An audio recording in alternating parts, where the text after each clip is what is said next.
मंदिर में प्रवेश करते साथ चिंता करनी पड़ती है क्या भगवान की, कि भगवान का मंदिर है, एक भी फालतू की चीज दिखी मैं खुद उठा करके बाहर कर दूंगा, नई चीज ला करके यहां पर रख दूंगा। भैया ये 2 चटाई ले आए हैं, पहले लाओ बाद में निकालो, नहीं तो अध्यक्ष मंत्री तुम्हारी गर्दन पकड़ लेंगे। कैसे लेके जा रहे तुम हमारे कहाँ की चटाई? भैया पहले नई चटाई लेकर के 2 आए हैं, ये चटाई ले लीजिए, पुरानी चटाई हमको दे दीजिए, पुरानी चटाई हम जा करके रास्ते में छोड़ देंगे, कोई गरीब उठा करके ले जाएगा, उसका काम चल जाएगा, ठंडी गर्मी बरसात में कोई गैया बैठ जाएगी, लेकिन मंदिर के अंदर सब अच्छा अच्छा होना चाहिए। अब मंदिर के अंदर वे स्टील की बेंचें रखी हैं, नीचे उसमें छोटी सी चीज होती है जिसको क्या कहते हैं, सू कहते हैं।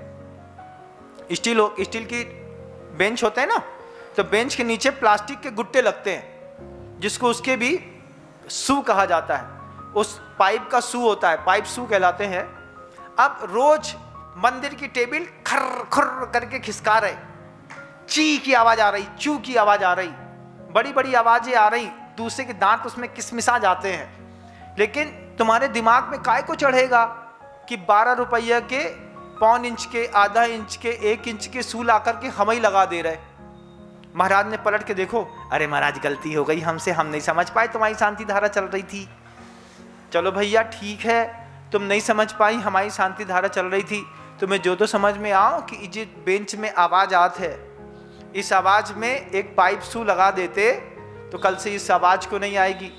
उसमें भी कुछ टेबलें ऐसी होती हैं डगमुग डगमुग करती हैं, 4 पाया होते हैं, 3 पाया धरती में तो 1 आसमान में। अब मुंह में छिप फंसाओ, 1 पुट्ठा, 2 पुट्ठा, 3 पुट्ठा, अरे कितने पुट्ठा लगाएंगे भाई वहां पे। तो भैया उस पे पाइप सू होता है, उसमें रोलर वाला होता है, उसमें घुमावदार होते हैं कुछ, कि मान लो टेबल टेढ़ी मेढ़ी होती है तो उसी को थोड़ा सा घुमा देते हैं तो वो वहीं के वहीं टाइट हो जाती है। लेकिन तुम्हारा दिमाग न चलेगा।